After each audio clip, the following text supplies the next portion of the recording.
اجمیری علیہ الرحمہ نے دیکھا کہ وہ سامنے محل ہے پرتھوی راج کا، آپ ٹبے پہ کھڑے ہو گئے، اجمیر کے ٹبے پہ کھڑے ہو کے آپ نے کانوں میں انگلیاں ڈالیں اور صدائیں اللہ کی اذان کی بلند کرنا شروع کر دی۔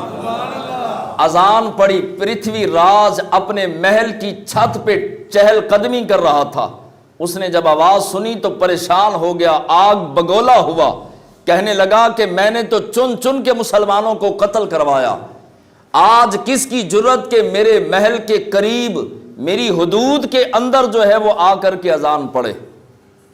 اب جو ہے اس نے جلدی سے سپاہیوں کو دوڑایا، کہا جا کر کے دیکھ کے آؤ کون ہے جس نے اتنی بڑی جرت کی کہ میرے محل کے سامنے اذان پڑھے۔ سپاہی آئے، آ کے دیکھا، کہا کہ ایک درویش آیا ہے، 40 درویش اس کے ساتھ ہیں، فقیر ہے، نوری چہرہ ہے، سونا چہرہ ہے، نوری داڑھی ہے، حسن و جمال میں با کمال ہے، جھکی جھکی نظریں ہیں اور پیشانی پر سجدوں کا نور ہے، وہ مسلمانوں کا کوئی بڑا لگتا ہے۔ اب جا کے جو اپنا کہا پرتھوی راج کو، تو کہا کہ اچھا اگر وہ سونی صورت والا ہے تو ہم اتنی رعایت کرتے ہیں کہ اس کو کہو کہ اب تمہیں معاف کیا، آئندہ سے تم نے اذان نہیں پڑھنی۔ سپاہیوں نے آ کر کے منع کیا اور کہا کہ بابا جی پہلی بات تو یہ ہے کہ آپ نے اذان نہیں پڑھنی، دوسری بات یہ ہے کہ جہاں آپ نے ڈیرا لگایا ہے یہاں پر راجا کے اونٹوں کے بیٹھنے کی جگہ ہے، لہٰذا اپنا ڈیرا ڈنڈا اٹھائیں اور کہیں اور جا کے ڈیرا لگائیں، یہاں آپ کو بیٹھنے کی اجازت نہیں۔ آپ نے فرمایا میاں ہم درویش بندے ہیں، ایک طرف بیٹھے ہیں، اتنی جگہ ہے، اتنا بڑا میدان ہے، کہیں بھی راجا کے اونٹ بیٹھ سکتے ہیں، جہاں پر ہم نے تھوڑی سی جگہ لی ہے تو ہم اٹھ جائیں گے۔ کہا نہیں نہیں بابا آپ کو سمجھ نہیں آئی، آپ یہاں سے اٹھیے، یہاں پہ راجا کے اونٹ بیٹھا کرتے ہیں۔ آپ جلال میں آئے، فرمایا ہم اٹھ جاتے ہیں مگر اونٹ ہی بیٹھے رہیں گے، ہم اٹھ جاتے ہیں اگر اونٹ بیٹھتے ہیں تو اب بیٹھے ہی رہیں گے۔ آپ نے ڈیرا اٹھایا اور انا ساگر چلے گئے، وہاں پہ جا کے ڈیرا لگا لیا۔ اب اونٹ آئے وہاں پر بیٹھے اور پھر اگلے دن اونٹوں کو اٹھایا گیا، ایک اونٹ بھی نہیں اٹھ رہا، بیٹھے ہیں تو بیٹھے ہی رہے، بڑی کوششیں کی گئیں، بڑا کچھ کیا گیا، راجا خود آیا، بڑے بڑے سپاہی آئے، اونٹوں کے جاننے والے، اونٹوں کی بولیاں سمجھنے والے، اونٹوں کو اٹھانے بٹھانے والے، اونٹوں کے ماہرین آئے، اٹھایا مگر اونٹ نہیں اٹھ رہے۔ راجا پریشان ہو گیا، کہنے لگا وجہ کیا بنی؟ ایک سپاہی نے کہا اس درویش نے جاتے جاتے کہا تھا ہم اٹھ جاتے ہیں، اگر یہ اونٹوں کے بیٹھنے کی جگہ ہے تو اب اونٹ ہی بیٹھے رہیں گے۔ اس کی زبان سے جب نکلا تو رب نے اپنی تقدیر کا حصہ بنا دیا۔ اب جو ہے وہ پرتھوی راج جو راجا تھا کہنے لگا وہ لگتا ہے درویش بندہ ہے، جاؤ جا کے معافی تلافی کرو اور اس کو کہو کہ ان کو اجازت دیں، اونٹوں کو اجازت دیں، بندہ بندہ بن جائے، حضور کا غلام بن جائے تو اس کی حکمرانی انسانوں پر ہی نہیں بلکہ جانوروں پر بھی خالق کائنات عطا فرما دیتا ہے۔ اب جو ہے وہ سپاہی گئے، جا کر کے کہا کہ جناب اونٹوں کو آپ نے کہا تھا اب یہ بیٹھے ہی رہیں گے تو وہ اٹھ نہیں رہے، آپ کی زبان مبارکہ سے نکلا اب وہ بیٹھے ہیں، ہم نے لاکھ کوشش کی مگر اونٹ نہیں اٹھ رہے، آپ اجازت دے دیں، مہربانی فرمائیں۔ آپ نے محبت سے دیکھا اونٹوں کی طرف، دور سے ہی انا ساگر کے کنارے بیٹھ کر ہی دور سے دیکھا اونٹ کھڑے ہو گئے۔ معین الدین چشتی اجمیری علیہ رحمہ آپ جو ہے وہ اپنی عبادت و ریاضت میں مصروف ہو گئے، اور یہ جو بادشاہ تھا اس کو اذان سے بڑی چڑ تھی، آپ نے دوبارہ اذان پڑھ دی۔ جب اذان پڑھی تو اس نے اپنے جرنیلوں کو اکٹھا کیا اور 4 یا 3 یا 2 جرنیلوں کو بھیجا اور کہا کہ جاؤ جا کے بابے کو سمجھاؤ کہ آپ کو پہلے موقع دے دیا، تم نے اذان پڑھی، میں نے کچھ نہیں کہا، لہٰذا اب یہ اذان پڑھنا چھوڑ دے، اذان پہ کرفیو ہے، اگر تو نے اذان پڑھی تو اب سزا ملے گی، اور تمہیں پتہ ہے میں سخت سزا دیتا ہوں۔ لہٰذا وہ فوج کے بڑے بندے راجے کی طرف سے آئے، معین الدین چشتی اجمیری کو وارننگ دی اور کہا کہ جناب اب آپ اذان نہیں پڑھ سکتے، لہٰذا آئندہ سے کوشش کرنی ہے کہ آپ اذان نہ پڑھیں ورنہ بہت بڑی سزا ملے گی۔ حضرت معین الدین چشتی اجمیری نے اللہ کی بارگاہ میں عرض کیا، مولا میں تیرا نام لیتا ہوں، میں تیرا ذکر کرتا ہوں، میں اذانوں کی صدائیں بلند کرتا ہوں، مگر یہ راجہ مجھ پر پابندی لگاتا ہے۔ غیب سے آواز آئی، پیارے اگر پابندی لگنی ہوتی تو مدینے والا مدینے سے ہندوستان تجھے بھیجتا ہی نہ، پابندی نہیں لگ سکتی، دیکھ تیرا رب اس کے ساتھ کرتا کیا ہے۔ تھوڑی دیر گزری، راجہ کے سجے کان کے اندر درد ہوئی، درد اتنی شدت کی ہوئی کہ چیخ اٹھا، دھاڑے مار کے رونے لگا، چیخو پکار کرنا شروع کر دی۔ بڑے بڑے طبیبوں کو، حکیموں کو بلایا، دوائیاں منگوائیں، دوائیاں ڈالیں، لیکن فرق نہیں پڑ رہا، درد بڑھتی جا رہی ہے۔ حضرت معین الدین چشتی اجمیری انا ساگر کے کنارے اللہ اللہ کی صدائیں بلند کر رہے ہیں، ذکر اللہ کے اندر مصروف ہیں، اللہ کی محبت کے نشے کے اندر ہیں۔ اب جو ہے وہ ایک وزیر آیا، وہ کچھ سمجھدار وزیر تھا، اس نے کہا کہ بادشاہ سلامت ہو راجہ، پرتھوی راج کو کہنے لگا، وزیر کہنے لگا، اور راجہ ہم نے دوائیاں بھی تجھے جو ہے وہ کھلائیں، کان کے اندر بھی دوائیاں ڈالیں، مگر تیری درد بڑھتی جا رہی ہے۔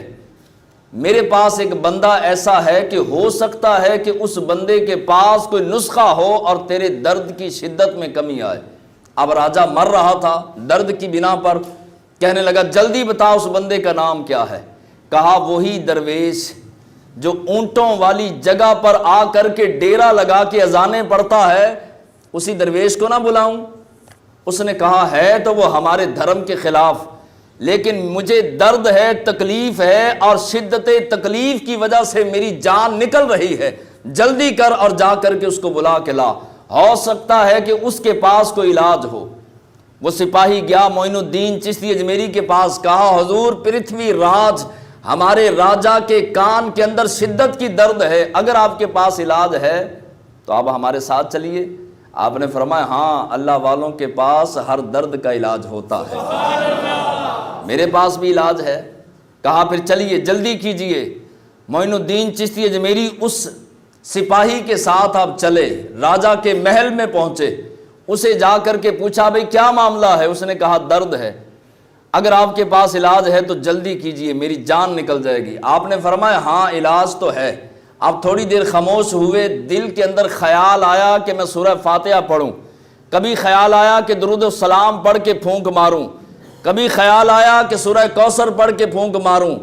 ہاتف غیب سے آواز آئی، اپنا پیارے اے غریب نواز ہے معین الدین چشتی اجمیری، سارا قرآن حق ہے، میرے محبوب پر درود و سلام پڑھنا بھی شان رکھتا ہے، لیکن محبوبہ پیارے معین الدین چشتی کیونکہ اللہ والے رب کے محبوب ہوا کرتے ہیں، کہا کہ اس کو اذان سے چڑ ہے، اس کو اذان ہی پڑھ کے پھونکنا ہے۔ معین الدین چشتی اجمیری نے فرمایا بھئی تجھے شفا چاہیے؟ اس نے کہا جی چاہیے۔ فرمایا میں اذان پڑھوں گا۔ کہنے لگا دھرم کے خلاف ہے، لیکن درد شدت کی ہے، جو کرنا ہے کریں، مگر جو ہے وہ مجھے شفا ہونی چاہیے۔ معین الدین چشتی اجمیری علیہ رحمہ نے اذان پڑھنا شروع کر دیا۔ جب اذان پڑھی وہ ٹھیک ہو گیا۔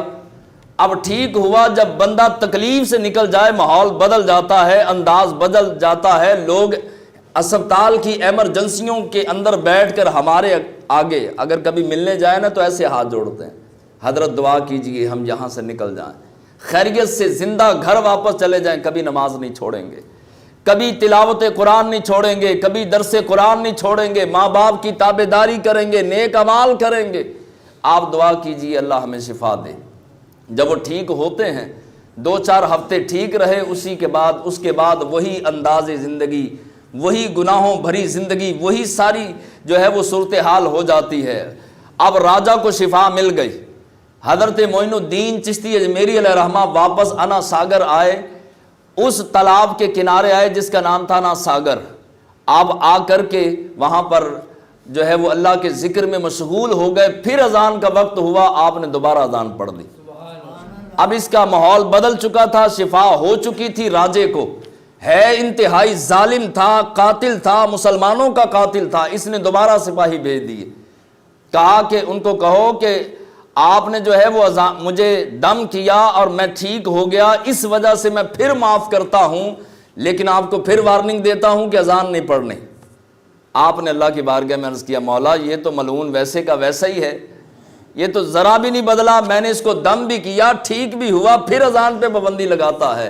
غیب سے آواز آئی معین الدین دوجا کان ابھی باقی ہے، دوسرا کان ابھی باقی ہے۔ دوسرے کان میں درد ہونا شروع ہوا اور پھر سپاہی دوڑتا ہوا آیا آپ کی بارگاہ میں، حضور دوبارہ درد دوسرے کان میں شروع ہو گیا۔